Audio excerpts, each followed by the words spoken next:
Teresa, so one of the negative consequences of the interest rate hikes and that we're seeing is that companies are actively taking measures to tighten their budgets, cut costs, and that has led to some layoffs. Yeah. Right. So I know that a lot of folks have been affected by this.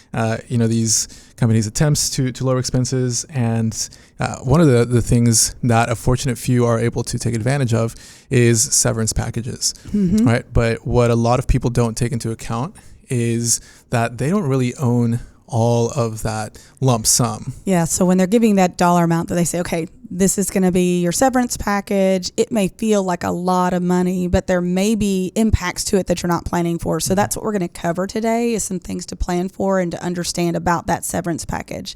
But before we do that, we do want to acknowledge, if you're watching this on YouTube, you'll notice that our backdrop has changed. Yeah. So welcome to new home. Yes. The marketing team's been hard at work trying to make things a little more cozy, and we're excited about it too. Yeah. But if you are listening on podcast, then you should head on over to the YouTube channel and check it out. Tell us what you think.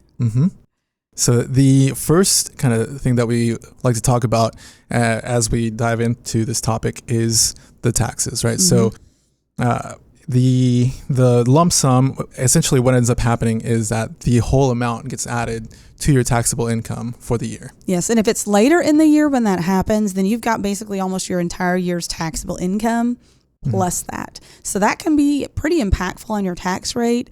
So it's important to understand how to handle that in preparation for your taxes. So Mark, what are some things that they can do?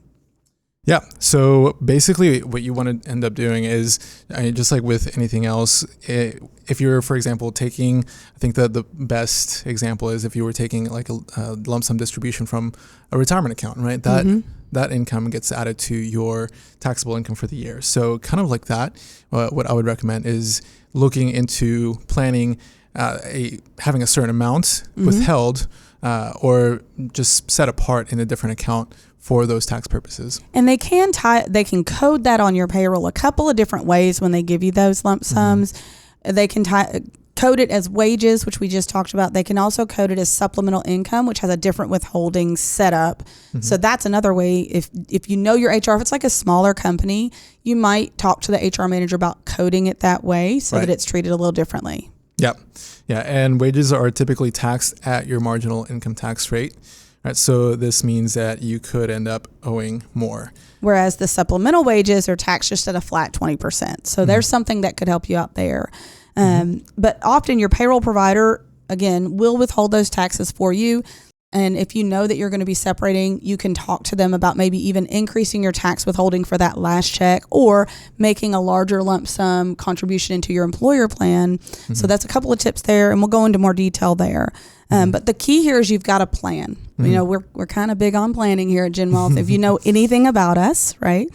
So just like anything else, we want you to plan for that expense. Yeah, and one of the ways that I found pretty interesting that you can use to plan is negotiating with your employer to figure out if you can split up payments, right? So kind of like in that scenario that you were talking about, to where if it's closer to the end of the year and you get this lump sum, it could definitely have a huge impact on your taxes. So if you are in that situation, you can talk to your employer about potentially splitting up those payments and having half of it, or a certain portion of it, whatever you need for the rest of that year, given to you in that lump sum in that calendar year, and then the rest of it in the following year. And for that to work, it would be really helpful if you have a healthy emergency fund that could kind of bridge the gap a little bit for you, because you are going to have COBRA coverage if you don't have a new employer that you're going to, and some other expenses. So make sure that before you make that decision that you can afford to do that, so that, if they are flexible and can do that for you, you're ready for it. Yeah. But unfortunately, not every employer offers this option. So I would imagine many of them don't. Right. So definitely one thing to consider, though, in case they do. Then something else that you could also use to your advantage is your retirement accounts, right? So making a higher retirement contribution if you're in a situation that allows you to do that, which having a healthy emergency fund puts you in that situation. Because those funds, if you're using the pre-tax option, lower your taxable income. So if that package was going to be $20,000 and you drop 5 of that into the employer plan, you're now only going to be taxed off of 15. So that can make a big difference for you. And you could certainly even put more in there. But like you said, that emergency savings would need to be in place to buy you some time, because the point of the severance package is to help buy you time to find a new job. That's right. So all in all, having that severance package is a huge blessing, right? We just want to make sure that folks are ready for the taxes when that comes due. And another way that people can do that is by setting whatever amount aside, that you can estimate that you will owe in taxes, and put that into a high interest-bearing savings account. And right now, that's kind of the flip side positive of the interest rate hikes, is that you can actually get really good interest rates, even on short-term investments, or not investments like stocks and bonds, but like a CD. There are 6 to 9 month CDs that are paying really, really well right now. So you could buy some time by utilizing something like that, or a high yield savings, to put those dollars to work for you while you're waiting to pay your taxes. Yeah. So in that sense, it's a little bit like a interest-free loan from the government, during that time, which again you can use to your advantage through those interests. So on the flip side of having extra taxes taken out of it, you could just say, you know what, I don't want the extra taxes taken out now. What I'm going to do is put those dollars to work for me short term, and then pay the taxes when they come. Just be prepared for those taxes when they come, and make sure that your investment strategy fits your timeline. So if it's like December and you're going to have to pay taxes in April, don't lock it up for 8 months, because then you're not going to be able to make that payment when the time comes. Yeah, that's a great point. And kind of as I was thinking through that, I had another thought, but then it literally just left me. So I joke that thoughts are like butterflies. If you don't catch them fast, they just fly off. They just fly off. But I think also, when we talk about investments, again, we have to remember that investments are not guaranteed, right? So if you go and put it in a stock or a bond of some sort, you are taking on some risk. When we're talking about what we're talking about here, where you've got a short-term goal, that's not the type of investment we're going to want you to utilize for something like that. The timeline just wouldn't be right. But something short-term at the bank that has the FDIC insurance coverage, all of that, that's where you have the opportunity to win.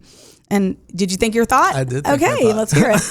So in that situation, right, where you are not withholding and putting the money to work, one thing that I would definitely just caution is knowing yourself, right? So if having that extra money is going to burn a hole in your pocket, then that's definitely a big consideration, because you don't want to end up having to scrape through your couch cushions and through or have a bill that you have to pay out, because then you pay a fee to the IRS, which is just insult to injury, in my opinion.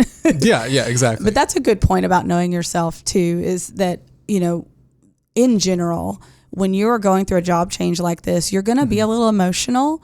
So if you feel like you're not going to be able to handle that, in making sound decisions instead of emotional decisions, you're right.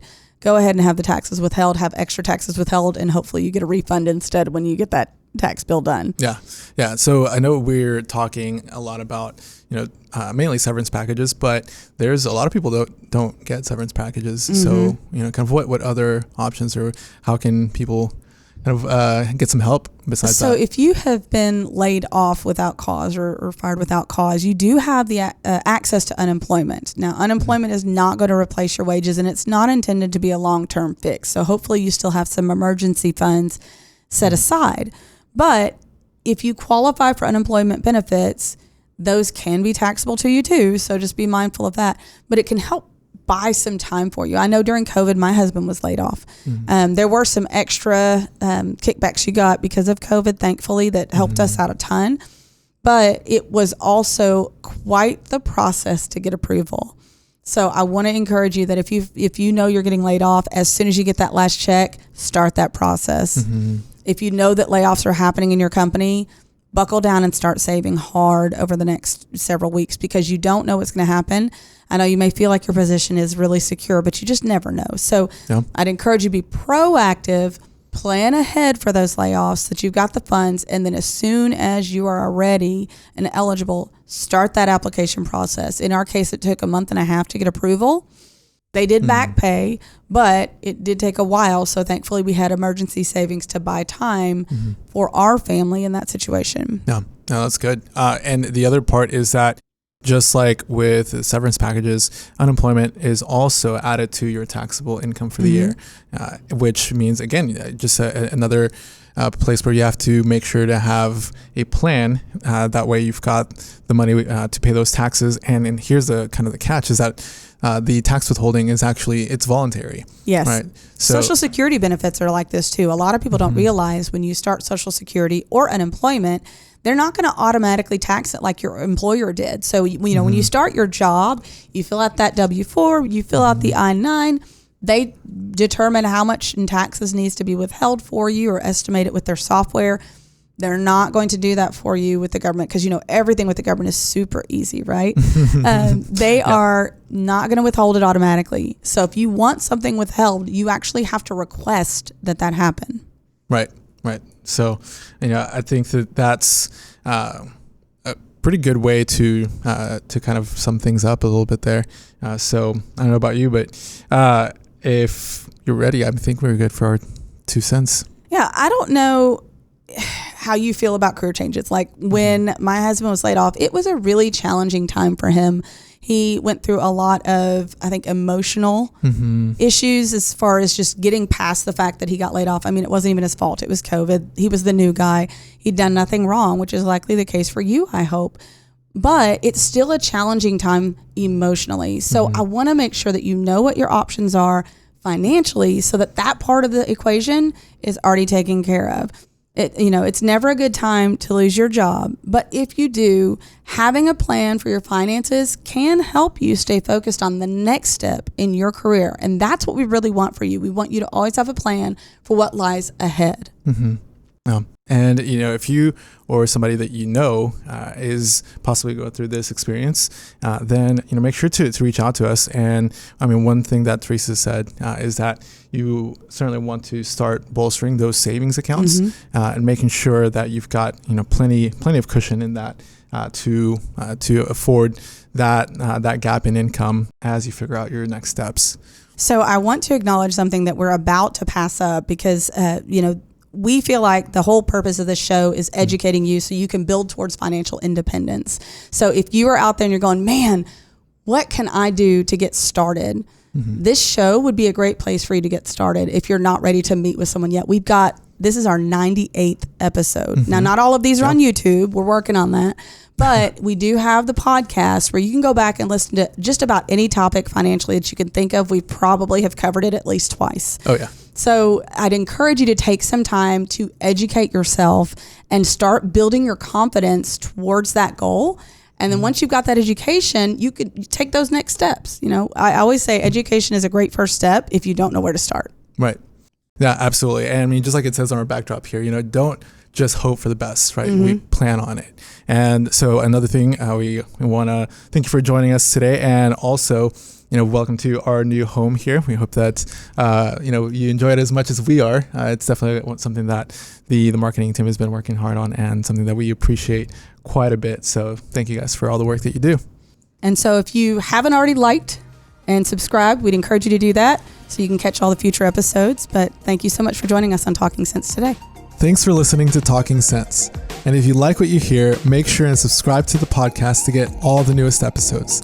The Jim Walt team is available to you 24/7 at info@getreadyforthefuture.com. Or you can call our offices at 866-653-PLAN. That's 866-653-7526. And while we like to have fun here, we're also financial advisors, and that means disclosures. You should personally consult a financial advisor before making any investment, and no strategy can assure success. Jim Walt Financial Advisors is an Arkansas registered investment advisor with securities offered through LPL Financial, member FINRA SIPC.